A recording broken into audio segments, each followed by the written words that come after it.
read and celebrated and sung as the children of Israel would make their way up to Jerusalem during the holy days, right?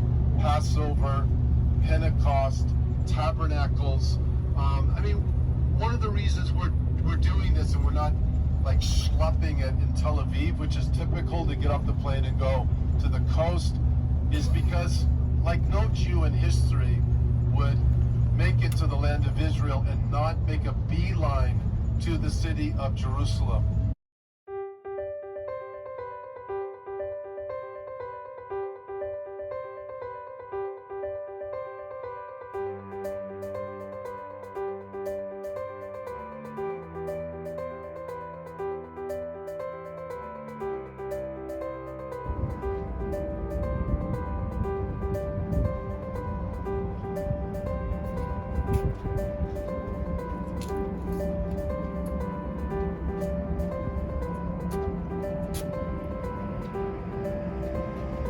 Oh, so that's the tower we were pointing at earlier, right? Yeah. That one right there? It's Mount of Olives. Mount of Olives.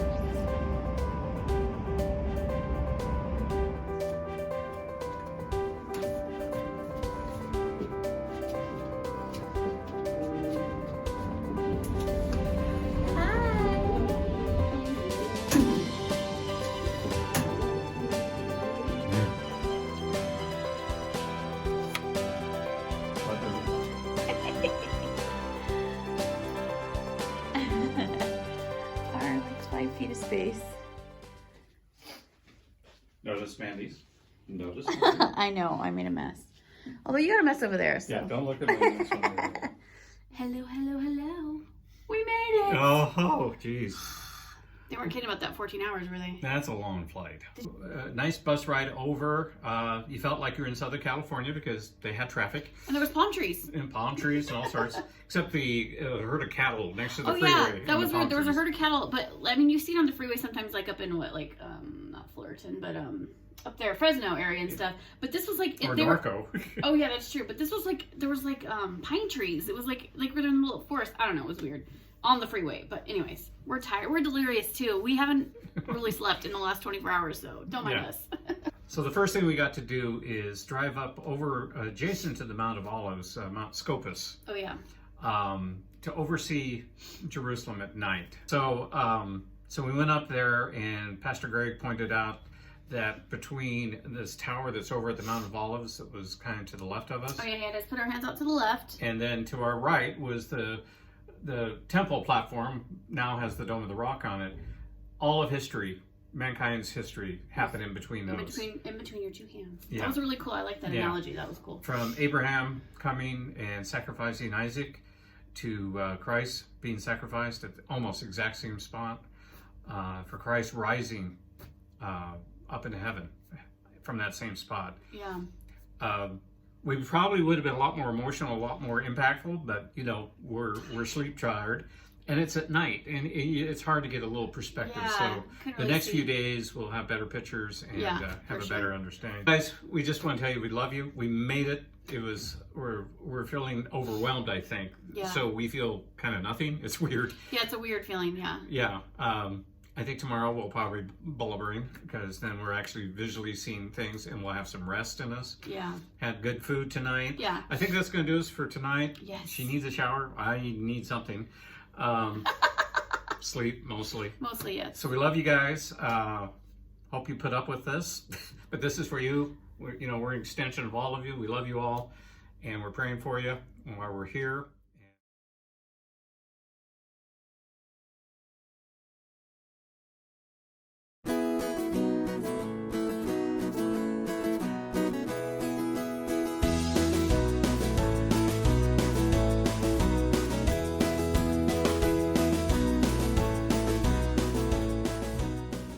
Ready to get this party started?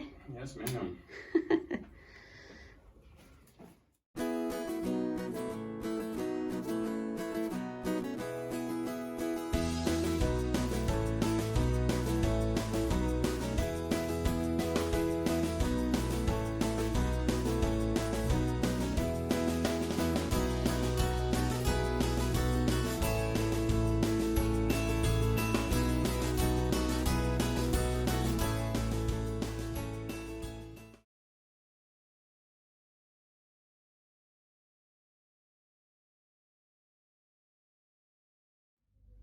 All right, here we are.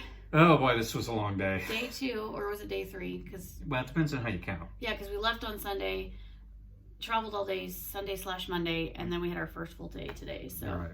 and How many steps did we get in today? Yeah, so according to a couple people, it was like 20,000 steps. It ends up being 8 miles. And then also 1,000 feet climbed, 1,000 feet down, and 1,000 feet up. And I believe it on the stairs. Yeah. I can tell you, my hips, my knees. I'm getting old. I know. So what'd you take away from today? Anything that stood out for you? Oh my gosh, there was so much. It was cool being, for me, because I got to go into the church, which we'll talk about in a second. There was so much to see, like with the actual tomb that Jesus was buried in. And some of it was kind of almost more museum-like because they had a bunch of the artifacts that were, part of the actual stone and such. That I'm really tired. Yeah. I almost feel like I'm more tired than I was yesterday. Yeah. So. Well, we did our steps today. Yeah, it's a different kind of tired because we were out, but just wow. We literally. How many what would you say the radius or I know we walked 8 miles, but what would you think if you talked about we were around the we kind of walked in a big circle, if you think that's what about I'm saying, because we and that circle is probably no greater than a half-mile diameter. Okay, but It's because just we went up and down and down, we didn't go just around. We also went on some stuff to the side, but there was what was I gonna say? I lost my thought. I can always edit stuff out too. Well, for me, it was even that first stop at the upper room. We were actually on the rooftop. Oh yeah. We celebrated communion together as a group and sang some songs. Looked over the Kidron Valley and the Mount of Olives. Pastor Greg talked about how, we don't know exactly where this room was, but this seems like the most logical place just based on historical. And just sharing that communion together in the spot he would have done it. Yeah. And we even got those little olive cups. How he bridged the gap. How he took, it could be said with his left hand, the genius plan of the Heavenly Father, eternity past, with the right hand, he's taking it into the future, and everything is moving towards him, and he's coming again, and it's going to be the greatest I told you so in history. And then from there, we walked down. And down is an understatement, because the Kidron Valley, from where we were up on a rooftop down to the Kidron Valley, that's where that 1,000 foot. Yeah, it felt like 1,000 foot. Yeah. Okay, so Dad has a tool. Hopefully you can hear us over the buses. But okay, so we're looking at these. So these ancient walls here date back to the time of the Ottoman Empire, but the lower stones were probably the original stones of the temple walls that the Romans pushed down. And Jesus predicted this when he told the disciples, not one stone be left upon another. And then the whole temple was destroyed by the Romans in 70 AD. And it was all burned down. So a lot of the stuff at the lower part of the wall, not the bus, the lower part of the wall is some of the ancient stones.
Down in the valley, we saw those two ancient crypts. Oh yeah, that's right. Yeah, the one for an ancient, they think a high priest family.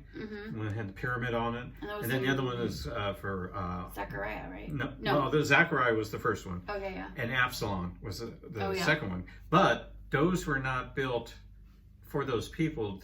They were Hellenists. That was the time when the Greeks ran the country. Oh yeah. Back in the Alexander the Great and his 4 generals that took over the area. Yeah. That's when those were built. But the thing is, they were there when Jesus walked through. The Kidron Valley has all those old tombstones, and there's actually tombstones buried there that date back to the time of Christ. Now there's some that go all the way up the top of the hill. That's all you see. Yeah, but Jesus was taken from the garden, arrested, which was on the other side, the Mount of Olives, and taken through the Kidron Valley, right, down a ways, then up some steps to Herod's house, and then from Herod he was taken to Pilate.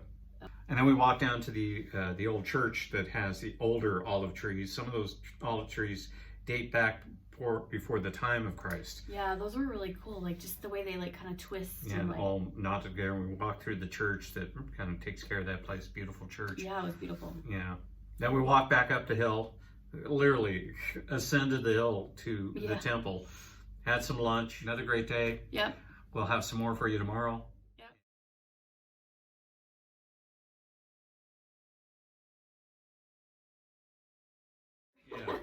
Okay, so today what did we do? We started off in the city of David, right? Right, which is just below the main temple. Oh, yes. It's the ancient city that King David captured from the original people group, the Jebusites. Oh, yes. And then he claimed it as his, which was common back in that day, and called it the city of David. And from there, David wanted to build a house for God, because he felt jealous that, or not jealous, but he felt bad that he had a house, a beautiful palace that was built, which we got to see the ruins of today. Yeah. And he wanted to build a house for God. And Nathan the prophet came into him and said, no, God wants you, you're not allowed to build a house, your son will, but I will build you a kingdom. Yes. And it was a promise, one of the major promises. We read about Abraham receiving God's promise that he would have a people. And do you remember what verse that's from? From Genesis 12. Okay, yeah, that's right. I do remember that. And then from there, we went down even further under the city of David. Right. To what was called the Gihon Spring. Gihon Springs. Gihon Spring area, there's a natural underground river that flows underneath the mountain. And in ancient times, it had a certain path. Well, during Hezekiah's time, when the Babylonians were coming, or the Assyrians actually, if I remember right, the Assyrians were coming first. And so he diverted the water. So where we got to go down into is this area that Hezekiah had carved out to divert the water. So what we're in front of is the foundational stones of the water tower that protected the spring that was here. And where we're at, we're several feet above what was the original valley floor. And behind Mandy there is what's left of what was called the water tower that went up huge. And there are stones in here, they're larger than they can figure out how to put in here. Water. Okay, because there's two options. You can either go down to the part where the water was, which we got to touch actually. You got to touch. That was really cool.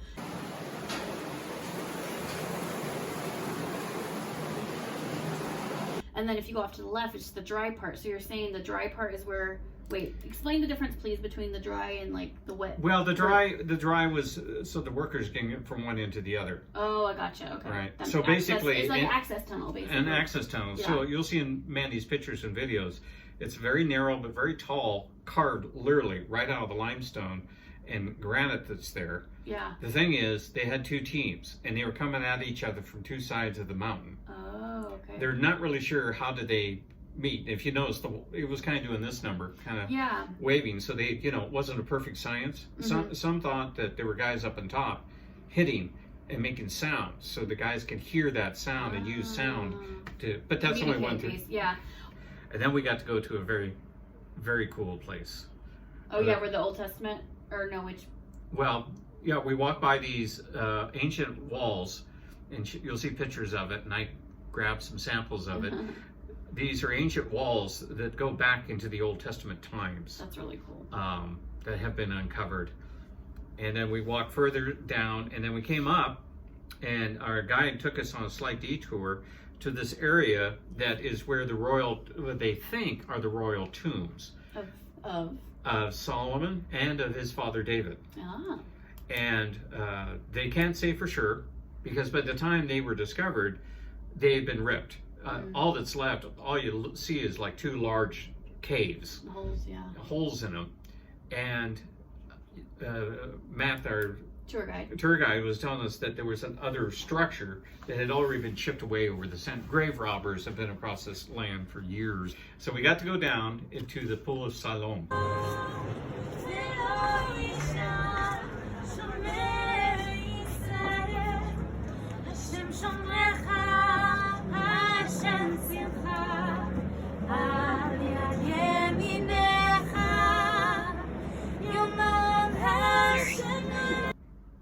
And in the Bible, this is where Jesus healed a blind man. He came up to a blind man and he spit and made some mud and put it on the guy's eyes and told him, go down into the pool to wash it off and you will see again. Well, this was an ancient giant. We're only seeing right now a quarter of it that's exposed. Yeah, and our tour guide, he was saying the way they found it, I guess they were actually just doing some renovations to the sewage system. Right. And they stumbled upon it, so Yeah. that's kind of cool. So in Israel, you're always running into something, especially if you're just trying to do regular construction work. So, it's like, time out, we got to uncover this. Yeah. And then after that, we got to walk and take a shortcut. I don't know that it's really a shortcut. it wasn't that short. We're trying to figure out what the name of it is, and I'll insert it in the bottom if I remember we can find out what it was. Basically, it was a drainage tunnel, right? It was a drainage tunnel. And that would have been below the street. That was the Pilgrim's Way. Yeah. So we were below that level. And we're talking about something that was maybe 2 feet wide at most at any time. Yeah. At a pretty steep incline with some steps along the way. You'll see. Yeah, it was pretty crazy. And at some point, and I don't know if it was a halfway point or what, but at one point I look up and I see a sign that says 200 meters to go, and I'm like, well, how many did I just go? Yeah. And so we don't know how long it was, do we? No, it was a very long tunnel. It was long, and actually, how did you feel walking through it? I got tired, obviously. Yeah, I don't consider myself claustrophobic, but there were a couple moments there towards the end where I was kind of like, is this ever in? Are we there yet? And I had to make sure I didn't let myself start thinking in getting worst case, but because it kind of goes on and on and on. And the stones are ancient stones. They're put in there. It's an actual. It was just and I was teasing through the tunnel, going, "All right, guys, be kind. We're in ancient poo area here."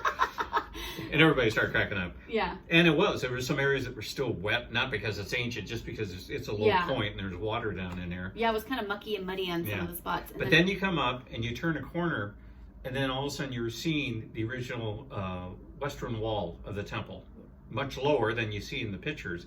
But this is the western wall of the temple, and you can tell because of what's called the Herodian stones, which are large stones, but they have a little border around them. And that dates back to the time of Herod. That's why it's called Herodian. And people, even down there, will take pieces of paper and stick them into the cracks for prayers. Then you come up, climb up the stairs, and all of a sudden you're on this plaza. Yeah, and I guess they call it the Jerusalem Archaeological Park. Maybe that was kind of in that area. Yeah. And there was a really cool pile that was significant. Yeah. So, when you come out this very steep ladder, and you're on this plaza, there's the western wall in front of you, just towering above you. And off to a corner was this pile of rubble of stones. These are the ancient stones of the temple that the Romans had pushed over. So we're at this corner of where the west turns south. All right, it's the main corner where Jesus was actually was standing at what's called the rampart of the temple, and one of the temptations that we talked about yesterday. That the devil's going to say jump and the angels will catch you. Well, we're at that corner, but we're at the way down at the lower base, and there's what's called a cornerstone. Yeah. This stone is maybe, for our dimensions, is maybe 3 feet high, 25 feet long. Yeah, it was big. I'm not sure how deep it is. Now we're turning the corner. We're now on the southern side of the temple area, temple proper, and some of the oldest areas there, archaeological. And in front of the southern walkway, their temple, are these steps. But between the steps and around the steps are all these public mikvahs. Now, a mikvah is where you go in to get ritually clean, and they actually are dug into the ground, and there's a stairway down with a wall between. You're unclean going down, and you go down completely naked.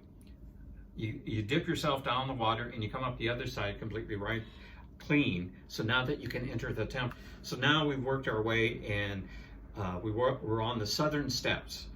So you're coming up from the Kidron Valley and walking up and ascending. And Matt was explaining to us that the steps are irregular. So you have a short step and a wide step, a short step and a wide step. Yeah. And the reason they do that, they don't want people running up. Yeah. Because if you have a regulated step, you would, if you Yeah. got the energy, you'd run up. Well, this makes you slow down. Yeah, and it was cool. I liked the little story he was telling about Neil Armstrong. So apparently Neil Armstrong has been to Jerusalem, and he visited this exactly where we're walking, and said that when he walked there, he was moved and he was so emotional, even more emotional than his first steps on the moon. Very, very top at the base of the wall is the original paver stones that Jesus would have walked on. He literally... And at this point, there are 3 large arches Yeah. that are now filled in, but this was the southern entrance. And if we would have been there in temple times, you'd go through those archways, and there are more steps that lead you up to the temple platform. So then we ended the day... Down at the Wailing Wall, and they have a special tour that takes you underground. So most people have seen the pictures of the Wailing Wall. This is the western wall of the temple grounds. It's been uncovered since 1968 after they won the 6-Day War and they opened it up. Well, they've done some excavations underneath to kind of the north side. And we got to go down underneath, and we actually went through, somebody was figuring out 500 years of history. Yeah. And From where we started down to where we ended. Our tour guide, so we have Pastor Greg, and then we have Matt, our tour guide, but then we had another new tour guide that showed us through this area, and she was saying that, or I guess Matt was saying that was our behind the scenes, like not everybody gets to do this tour we got to do, so that was really cool. Yeah, and she was taking us in like even current digs that they're doing, but just kind of, we got to go under these ancient arches. There were some arches go back to the temple period. Yeah. And we were actually at the upper part of the arch, but the arch is much deeper than what we're seeing because they filled in over the centuries. Yeah. But we got to wind down, and the last place that we were down was almost the bedrock wall of the western wall.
Yesterday, we went back into the old city, kind of went by a different route. Our guide took us back through the Dutch community that's been there. And it's a little odd, and you'll see on the pictures, there's a windmill. Yeah. In the middle of Jerusalem. It's really interesting. Yeah, it was pretty interesting. Beautiful gardens and everything. It was a group that had moved in there many years ago. It wasn't that centuries ago, and they developed a little community there, and now they make wine and all sorts, and it's kind of an artisan's community now. Yeah, it was really pretty. Yeah, so you'll see some pictures of that. Yeah, the apartments that used to be apartments, now it's a hotel you can stay at. It's really pretty. Yeah, and actually that hotel is set aside for artisans that have won awards and such like that, and it's kind of like a special reward for them. Yeah, and then we headed across the street and we went up another steep hill and some stairs, but it wasn't too bad. But it was actually kind of a shortcut, but a little bit more stairs. Well, shortcuts in Jerusalem means you're going steeper. Yeah, that's in pretty shorter much distance. That's really what that means. That's pretty much what that means. Yeah, and then that took us to the top. We got to the mountains. Well, what was really cool. Oh, did I miss something? Sorry. No. We went through this alleyway before, but we ended up at Zion's Gate, which was Matt was explaining a little bit about the 1948 war. That when Jerusalem was under siege by the Jordanians, there was just a handful of residents inside the old city, and Zion's Gate was the one place. And you'll see in pictures, the gate is covered in bullet holes. Oh yeah, that was crazy.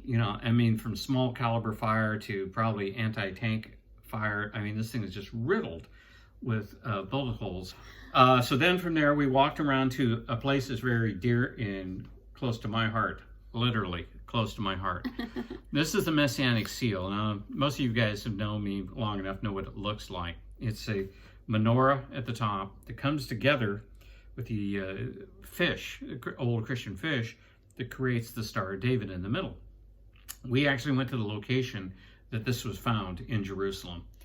And the long story short, this was an area that most historians believe is where the first church was meeting.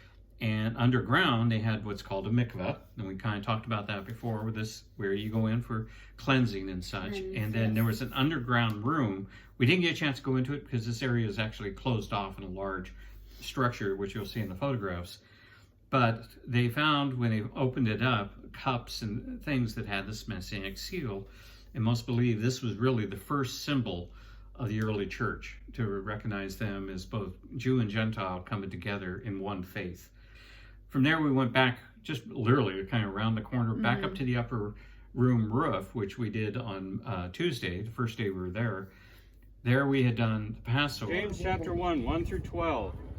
James, a servant of God and of the Lord Jesus Christ, to the 12 tribes in the dispersion, greetings. Count it all joy, my brothers, when you meet trials of various kinds, for you know that the testing of your faith produces steadfastness. And let steadfastness have its full effect, that you may be perfect and complete, lacking in nothing. If any of you lacks wisdom, let him ask God, who gives generously to all without reproach, and it will be given to him. But let him ask in faith without doubting. For the one who doubts is like a wave of the sea that is driven and tossed by the wind. For that person must not suppose that he will receive anything from the Lord. He is double-minded man, unstable in all his ways.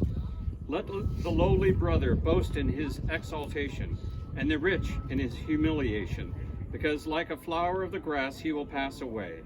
For the sun rises with its scorching heat and withers the grass. Its flower fails, and its beauty perishes. So also will the rich man fade away in the midst of his pursuits. So anyway, after we were up there, we made our way back over to the Jaffa Gate, which is kind of one of the main entrances to the old city. And right there at the corner is a thing called David's Citadel, Tower of David, which has been a fortress for many centuries, from Herod through the Ottomans, the Romans. Everybody's used it. It's a cool place to walk around. Now they have...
The Mediterranean Sea in the city of Caesarea. That was beautiful. Oh my goodness. Tell me more about like some of the stuff we saw there, because there was a lot of Well, this is kind of outside of Jerusalem itself. It's some of the great same time period that Jesus lived. Caesarea was a port city on the edge of the Mediterranean that Herod, who built the temple, he was a master builder of his day. Everybody hated him, but he knew how to build. And he always wanted to impress the Romans. So he built this beautiful port city that was very Romanesque in the sense it was like transplanting Rome. So there's the amphitheater, there's a hippodrome. Oh, but before we even get to the hippodrome, remember like some of the marble stuff or whatever along the pathway? Oh, yeah. And we got to stick our feet in the water. Oh, yeah. You need to explain that I one. did that. Well, okay, so the sand is really cool. It's like a lot of shells. But not hurt. It doesn't hurt to walk on, but oh my gosh, the water was beautiful. It felt Crystal clear. Yeah, and it felt so good. The hippodrome is A place where they race horses. That's right. It's called a hippodrome because that's the name of a horse in the Roman language. Yeah. Hippo, if you ever look it up, are hippopotamuses, are water horses. So we did some more walking around there. Matt explained how it used to be a port city and some of the areas now filled up, but they, it used to be water right up there. Yeah, it's just beautiful. Where the grasses, it used to be water, and then it was really pretty. Oh, and then the moats, that was really cool to see like where it would have been. We drove down the road and saw the aqueduct. Oh yeah, that was neat. That was really pretty. Just like walking through the arches to see the blue water through it, but just the structure itself was amazing. We're heading up into the upper north region of all the hills, and some of the most famous areas in the Bible: Mount Carmel, Mount Tabor, I think that's it, Megiddo, Cana, and Nazareth. And I think the coolest part was when we got up to Nazareth. Oh my gosh, that was my favorite. Well, one of the things, what Mandy kind of mentioned earlier, was when you get up in the North Valley, you're out in the Valley of Armageddon.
Galilee. Look, we have a friend, Stephanie. Say hi. Yeah, say hi, girl. Come on. Say hi to Donna. Hello, Donna. I miss you. Think about you lots. Yay. My real name is Peter. And I want to show you, friends, one of the technicalities is to cast a net like in the ancient time. So what I'm holding in my hand, it's called a casting net. That's pretty much the same net that used to use 2,000 years ago. The only difference was on the material. As you see right now, the net is made from nylon. In the ancient time, it was made from cotton. Instead of those lead on the bottom, they used to put the pebbles around the net. One more thing, the Sea of Galilee, there is 27 different species of fish here. The most famous fish here is the St. Peter fish, which is the tilapia fish. Yeah. Friends, one more thing, the Sea of Galilee, there is one kind of fish that it's not kosher. I mean, we the Jewish will not eat. Anyone know which fish is that? What kind of fish is that? You're right. Do you know why it's not kosher? Right. You hear what they say? Because it doesn't have scales, fin and scales. Okay? So, friends, wish me a good luck, and I will try to catch you a lunch for today. Oh. Are you serious?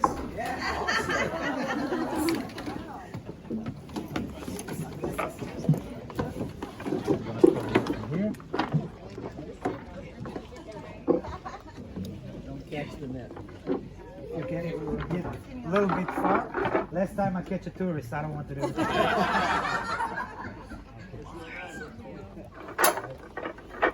On three, okay? 1, 2, 3. Cool.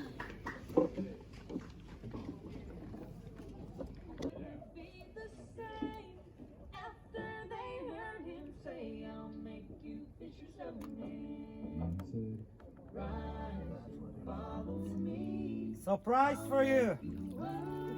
Full of water! 2, right in the back, 3, and 4. 1, 2, 3.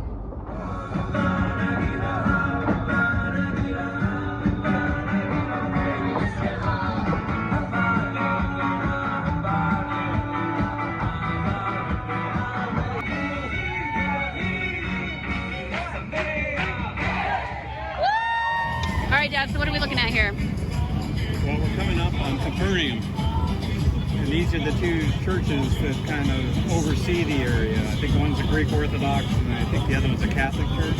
This would have been the seaport village off the Sea of Galilee where Peter, the fisherman, lived. And where Jesus had his ministry here. And he walked around all these whole areas. So Very cool.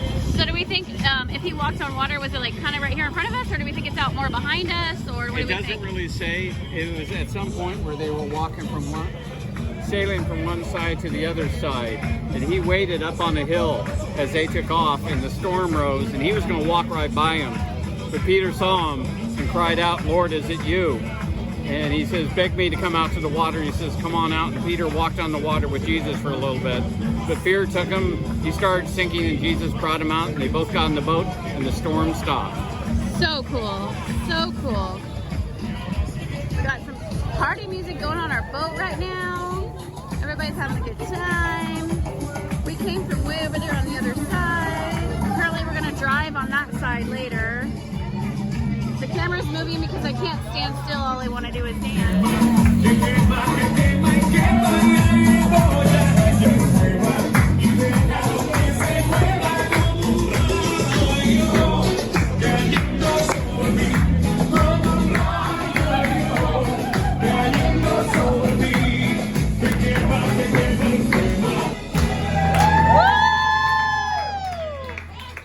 Thank you, DJ.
to confess Christ publicly. The water signifies the grave.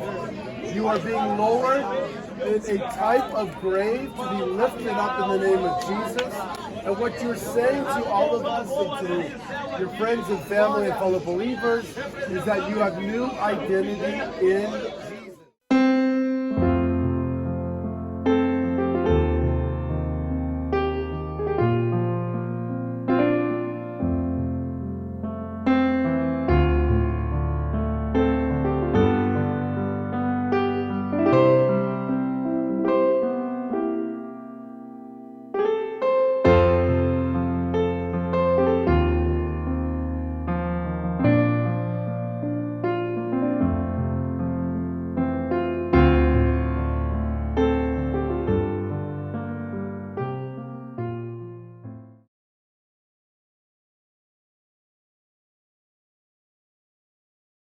With a heart of thanksgiving,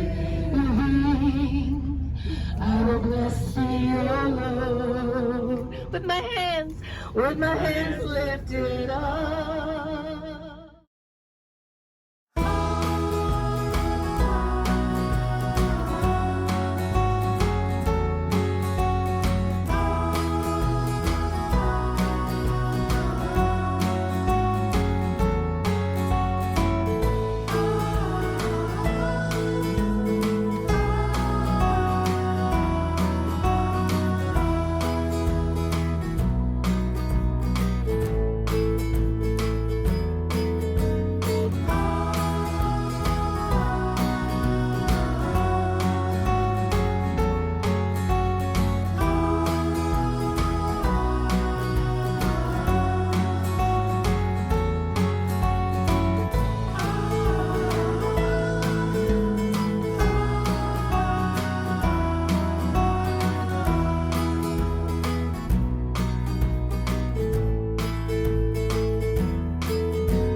final night. What's behind us, Dad? This is Jerusalem behind us. We got the Dome of the Rock and the Temple Mount and all of Jerusalem. We're on the Mount of Olives as we wrap up our tour of Israel. But this has been an amazing adventure. What do you think, hon? Oh my gosh, life-changing. Like everyone said it would be, and it really is. It's like it brings the Bible to life, and like that's so easy to just say, but it's more than that. Like it's just you mix the history with where Jesus walked, where the disciples walked, where just like everything that in the Bible, not everything in the Bible, I guess, because there's some other areas that we didn't visit and such. Alrighty, and we'll end it with a nice panoramic shot from our view up here. Yeah. Love you guys. Bye. Bye.